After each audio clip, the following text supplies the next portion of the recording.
All right, guys. So after about a week, I actually had to move the antenna to a different location.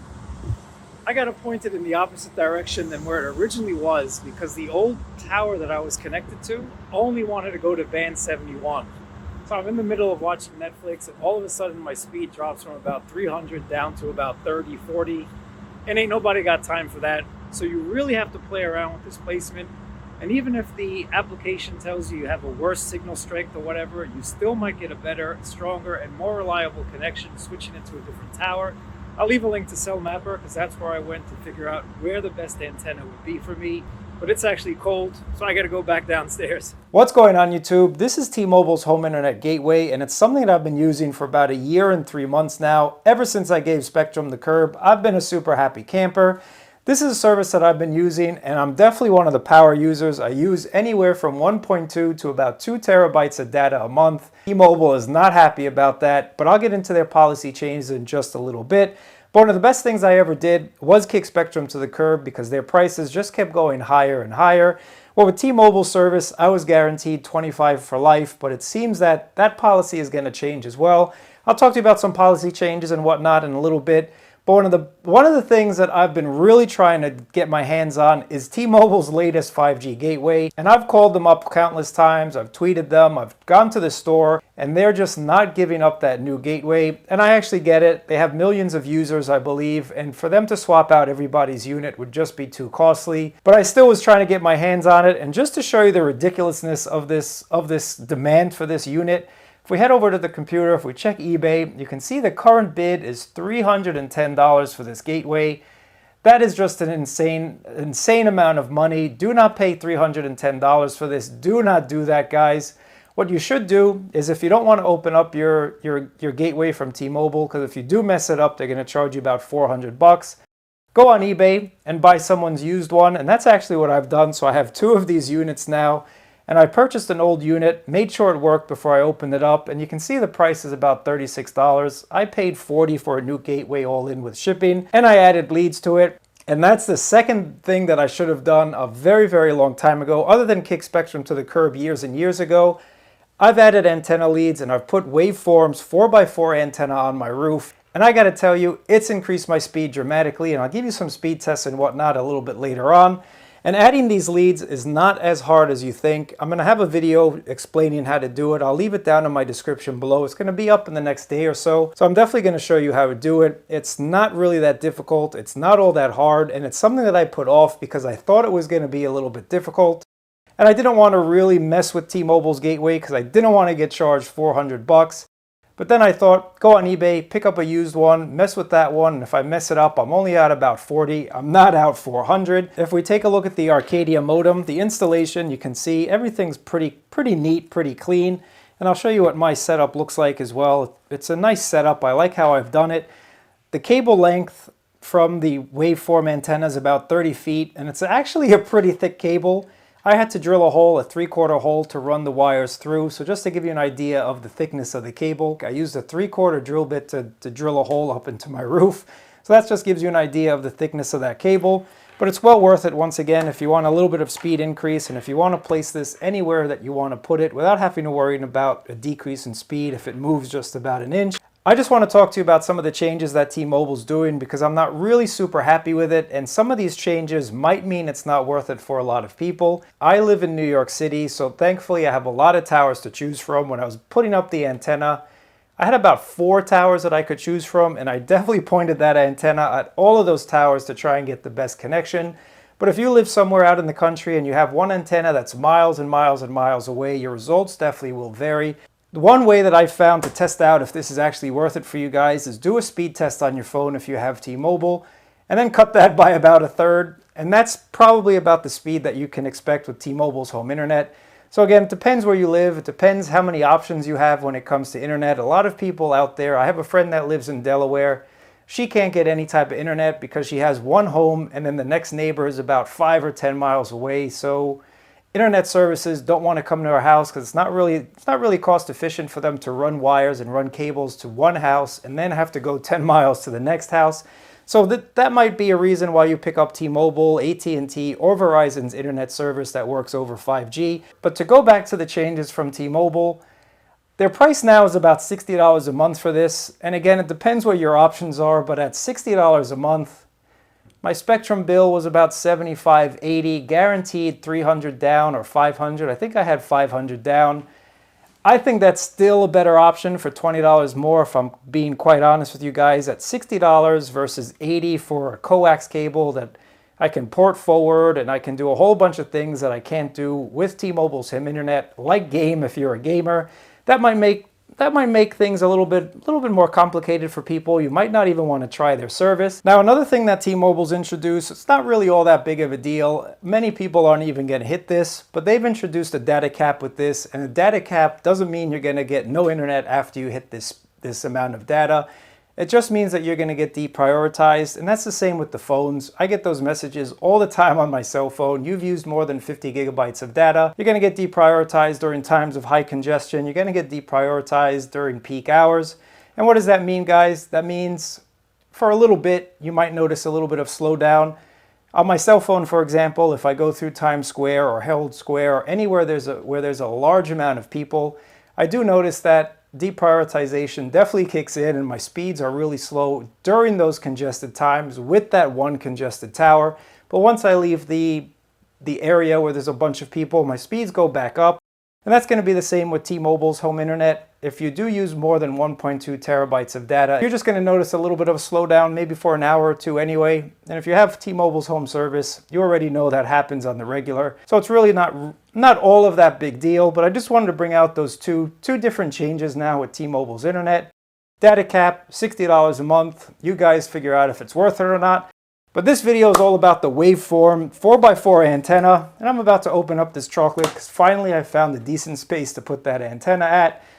Now here's my thoughts on the 4x4 antenna, guys. If you're thinking about doing it and you get decent speeds already, or if you get somewhat decent speeds, I think you will notice an increase. You'll definitely notice a much stronger, much more reliable connection. Taking a look at my phone, I'm going to show you before and after. So before installing the 4x4 antenna, I had a decent connection already. I was still getting some really good speeds, and if you've watched any of my other T-Mobile reviews, I'll leave them down in my comments. You can see I definitely got some nice speeds, usually about 350, 4, 500, 550 at the max. And my signal strength was actually pretty good. It was actually pretty decent. Since installing the Waveform 4x4 5G antenna, there's been great improvement in the signal quality. Now my RSRQ's always been about the -3 range, and that's the measure of the signal quality received by your gateway. Again, I have a lot of towers around me, so the received quality is usually pretty good. But the two areas which matter the most when it comes to having a more stable connection is the RSRP, and that's the reference signal received power. So it's basically a measure of the signal strength coming to your gateway, and that you want to be higher, and my value has definitely went up since installing the antenna. And another area where I've seen a huge improvement is actually the SINR, and the SINR is signal interference to noise ratio, and I've seen that go up dramatically. So you can see now I'm almost at the 20 mark, and since installing the antenna, it's usually around the 18, 17, 16, 19 range, whereas before I was well down into the signal digits. Sometimes I wouldn't even get a number. It basically said I have a lot of interference, and that makes total sense for being in New York City. There's a lot of noise, there's a lot of things going around in the air, I'm pretty sure of. But since installing the 5G antenna on the roof, that SINR quality has greatly improved.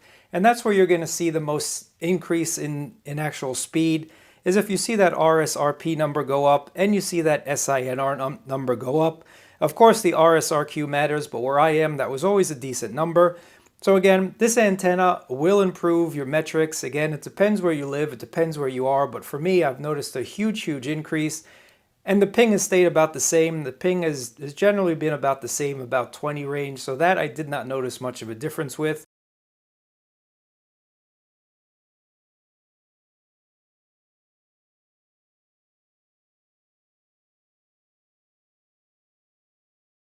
If you're comfortable with doing this installation, which again is pretty simple, it really isn't all that difficult, this is going to be just fine for the long term. I mean, no one's really getting gigabit speeds on T-Mobile's home internet. If you are, let me know down in the comments below.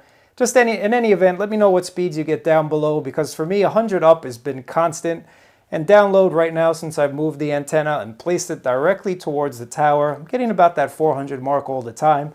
So for me, I'm really happy. Anything above 400, 500, I even saw 600 one time. That just makes me smile. But the one thing that bothers me with T-Mobile's home internet gateway here is this is super, super sensitive. And I was always worried because when people come over, they're always curious what this is. They're like, oh, this is T-Mobile's home internet. And they kind of touch it, they kind of move it, they kind of press the buttons to see how it works. And if you have this service already, let me know down in the comments below. If you move this gateway just an inch, 2 inches, or even a centimeter, your speed is going to decrease. You really have to find the perfect spot. In order to get this to work as fast as possible, you really tweak it and you find that sweet spot where when you turn it on, it says excellent connection all the time, and one little movement just like that, half an inch to the left, half an inch to the right, half an inch to the front, half an inch to the back, you lose connection, your speed drops, and that would always annoy me. I wanted one solution where I could have a fixed antenna. I don't have to worry about fiddling with this. I'm going to find the perfect placement, and hopefully my speeds will be consistent. And with the 4x4 antenna, that has definitely happened. So again, you install these 4 leads on the inside there, and then you're good to go. Taking a look at my speeds, I have noticed an increase where I used to get I'd say an average of 3 to 350. I'm noticing now I get an average of 4, 450, 5, even 600 during times where I guess there's not a lot of people on the tower. So my speeds went from, I'd say 3 to 350 to 4 to 450 constant. And that is definitely a nice increase, 100 megabits down. That is definitely a nice increase. Getting that extra 100 of a speed boost is definitely well worth it. And just to have my signal strength at a fixed position where I know nothing can really change that. Now, of course, atmospheric pressure and all that stuff is going to change the quality of your signal just a little bit, but I don't have to worry about moving this an inch. I don't have to worry about this getting touched and me not finding that perfect placement. Waveform sent this out for a review for me, so I shout out to them. I really appreciate you guys sending this out. And it's something I should have done months and months and months ago, but I really figured if it ain't broke, why fix it? That is not the right strategy when it comes to home internet. I got faster speeds, a much more reliable connection. So shout out to Waveform for sending it over for a review. Now there's no pushing it one way or another, guys. You need to figure out if it's going to work for you. Again, see what your signal strength is. If you already have a decent signal strength, might not be worth it for you unless you want to get that extra speed boost like what I got. And if your connection is just a little bit weak because of where you are, you might want to pick it up. And another reason why you might want to pick it up is because, number one, if this is not by a window and a little bit higher up in your apartment or house, you're not going to get good speeds. You really have to put this in the perfect place, whereas if you put an antenna outside, you can fiddle with it outside, get that perfect placement, and you're all set, you're all done. You can run a wire and leave this in your basement, in your crawl space, wherever you want to put all your wires. So that's another reason why you'd want to get the Waveform antenna. So even though Waveform sent this over for review, there's no payment, it's not sponsored. They just said, hey, check out the antenna, let us know what you think. If you like it, shoot up a video, we'll appreciate it. And that's exactly what I'm doing. If the speed decreased, I would tell you guys as well. But I'm really happy with it. To see that increase about 100 down is well worth it where I come from. Now I'm seeing 450, 500 on the regular since I've installed the Waveform 4x4 antenna. To me, that's worth it. To me, that's a solid investment. I mean, you buy a car, you put rims, you upgrade the speakers, you do a whole bunch of things, adding tints and whatnot. So why shouldn't that be any different when it comes to T-Mobile's home internet service? If you got this at 25 all in, at 30 all in, you might as well keep it. You might as well try and increase your speed. And of course, you can hide this anywhere you want thanks to having that antenna. I really appreciate you guys watching. Thumbs up, subscribe, and I'm gonna go eat this chocolate bar.